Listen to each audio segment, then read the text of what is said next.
ನಮಸ್ತೆ ಎಲ್ಲರಿಗೂ welcome back to scheme ವಾರ್ತಾ ಕನ್ನಡ ನ್ಯೂಸ್ ಚಾನೆಲ್. ಈ ವಿಡಿಯೋದಲ್ಲಿ ಗೃಹಲಕ್ಷ್ಮಿ ಯೋಜನೆಯ 28ನೇ ಕಂತಿನ ಹಣ ಬಿಡುಗಡೆ ಬಗ್ಗೆ ಮಾಹಿತಿಯನ್ನು ನೀಡ್ತಾ ಇದ್ದೇನೆ.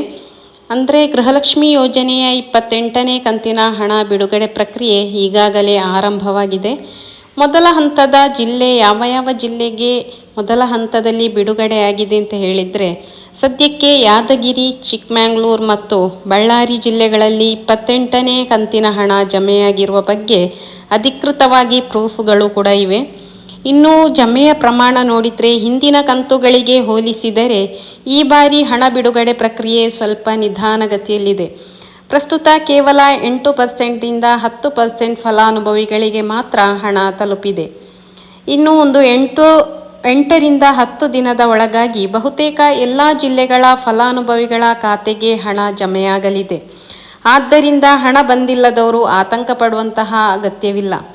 ಇನ್ನು 27ನೇ ಕಂತು ಕೊಡಗು ಜಿಲ್ಲೆ, ಚಾಮರಾಜನಗರ, ಶಿವಮೊಗ್ಗ ಜಿಲ್ಲೆ ಮತ್ತು ಬಾಗಲಕೋಟೆ ಜಿಲ್ಲೆಗಳಲ್ಲಿ ಬಾಕಿ ಉಳಿದಿದ್ದ 27ನೇ ಕಂತಿನ ಹಣ ಕೂಡ ಈಗ ಬಿಡುಗಡೆಯಾಗುತ್ತಿದೆ. ಅಂದರೆ ಗೃಹಲಕ್ಷ್ಮಿ ಹಣ 3 ಹಂತದಲ್ಲಿ ಬಿಡುಗಡೆಯಾಗುತ್ತೆ. ಮೊದಲನೇ ಹಂತದಲ್ಲಿ 20ರಿಂದ 30% ಜನರಿಗೆ ಜಮಾ ಆಗುತ್ತೆ. ಎರಡನೇ ಹಂತದಲ್ಲಿ 60ರಿಂದ 70% ಜನರಿಗೆ ಜಮಾ ಆಗುತ್ತೆ. ಉಳಿದದ್ದು 3ನೇ ಹಂತದಲ್ಲಿ ಜಮಾ ಆಗುವಂಥದ್ದು.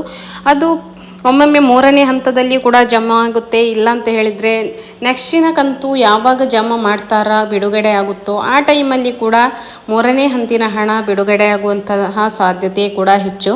ಇನ್ನು ಪೆನ್ಷನ್ ಹಣ, ಇದರ ಜೊತೆಗೆ ಮಾರ್ಚ್ ತಿಂಗಳ ಪೆನ್ಷನ್ ಹಣ ಕೂಡ ಜಮೆಯಾಗಲು ಶುರುವಾಗಿದೆ.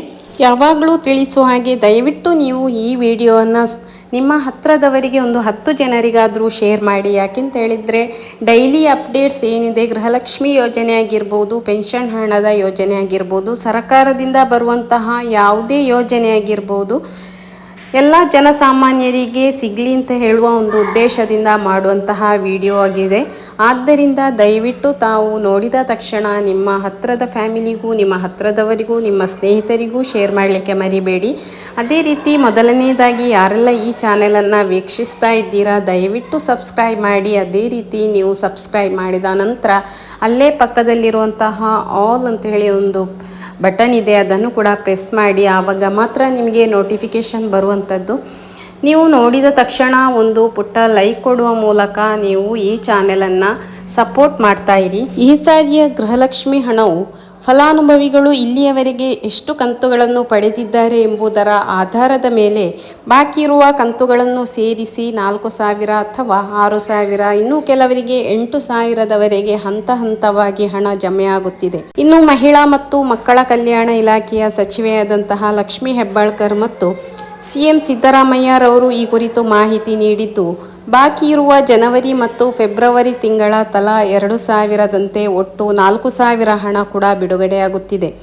ಹಣ ಬಿಡುಗಡೆಯಾಗಿರುವ ಪ್ರಮುಖ ಜಿಲ್ಲೆಗಳು ಅಂತ ಹೇಳಿದರೆ, ಮೊದಲ ಹಂತದಲ್ಲಿ ಕೋಲಾರ ಜಿಲ್ಲೆ, ಚಿಕ್ಕಬಳ್ಳಾಪುರ, ಮೈಸೂರು, ಚಾಮರಾಜನಗರ, ಚಿತ್ರದುರ್ಗ, ತುಮಕೂರು, ಮಂಗಳೂರು, ಮಂಡ್ಯ, ಹಾಸನ, ಶಿವಮೊಗ್ಗ, ಉತ್ತರ ಕನ್ನಡ, ಬೆಳಗಾವಿ, ಧಾರವಾಡ, ವಿಜಯಪುರ, ಬಾಗಲಕೋಟೆ, ಗುಲ್ಬರ್ಗ, ಬೀದರ್, ರಾಯಚೂರು ಮತ್ತು ಯಾದಗಿರಿ ಜಿಲ್ಲೆಗಳಿಗೆ ಕೂಡ ಹಣ ಜಮೆಯಾಗಿರುವಂತಹ ಎಲ್ಲ ಪ್ರೂಫ್ಗಳು ಕೂಡ ಇವೆ.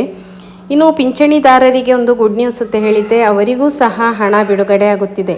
ಕಳೆದ ಕೆಲವು ತಿಂಗಳಿಂದ ಹಣ ಬಾರದಿದ್ದವರಿಗೆ ಬಾಕಿ ಹಣ ಸೇರಿ 1,200ರಿಂದ 1,500 ಅಥವಾ ಅದಕ್ಕಿಂತ ಹೆಚ್ಚಿನ ಮೊತ್ತ ಅಂದರೆ 2,400ರವರೆಗೆ ಜಮಾ ಆಗ್ತಾ ಇದೆ.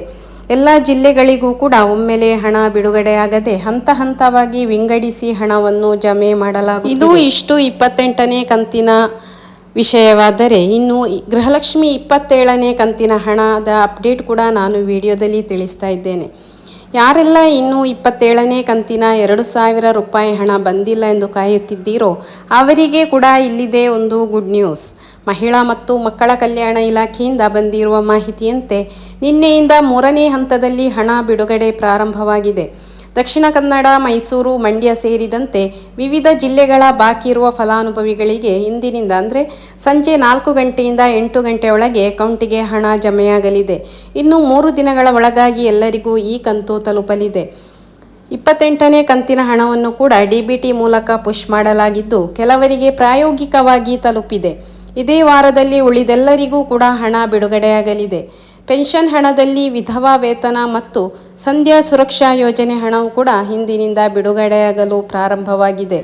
ಎಲ್ಲರೂ ಕೂಡ ವಿಡಿಯೋನ ಬಿಗಿನಿಂಗಿಂದ ಎಂಡ್ ತನಕ ನೋಡಿ, ಆದರೆ ಮಾತ್ರ ನಿಮಗೆ ಕಂಪ್ಲೀಟಾಗಿ ಇನ್ಫಾರ್ಮೇಷನ್ ಸಿಗುವಂಥದ್ದು. ಅದೇ ರೀತಿ ನಿಮಗೆ ಯಾರಿಗೆಲ್ಲ ಹಣ ಜಮಾ ಆಗಿಲ್ಲ, ದಯವಿಟ್ಟು ನಾನು ನಿನ್ನೆ ಕೂಡ ಒಂದು ವಿಡಿಯೋನ ಹಾಕಿದ್ದೇನೆ, ಅದನ್ನು ಡಿಸ್ಕ್ರಿಪ್ಷನಲ್ಲಿ ಲಿಂಕ್ ಹಾಕಿದ್ದೇನೆ, ಅದನ್ನು ಕೂಡ ನೀವು ಚೆಕ್ ಮಾಡಿ. ಅದೇ ರೀತಿ ನಿಮಗೆ ಮಾಹಿತಿ ಇಷ್ಟವಾದಲ್ಲಿ ದಯವಿಟ್ಟು ವಿಡಿಯೋಗೆಂದು ಲೈಕ್ ಮಾಡಿ. ಇನ್ನು ನಿರಂತರ ಸುದ್ದಿಗಾಗಿ ಸ್ಕೀಮ್ ವಾರ್ತಾ ಕನ್ನಡ ನ್ಯೂಸ್ ಚಾನೆಲ್ನ ಸಬ್ಸ್ಕ್ರೈಬ್ ಮಾಡಲು ಮರೆಯದಿರಿ. ಧನ್ಯವಾದಗಳು.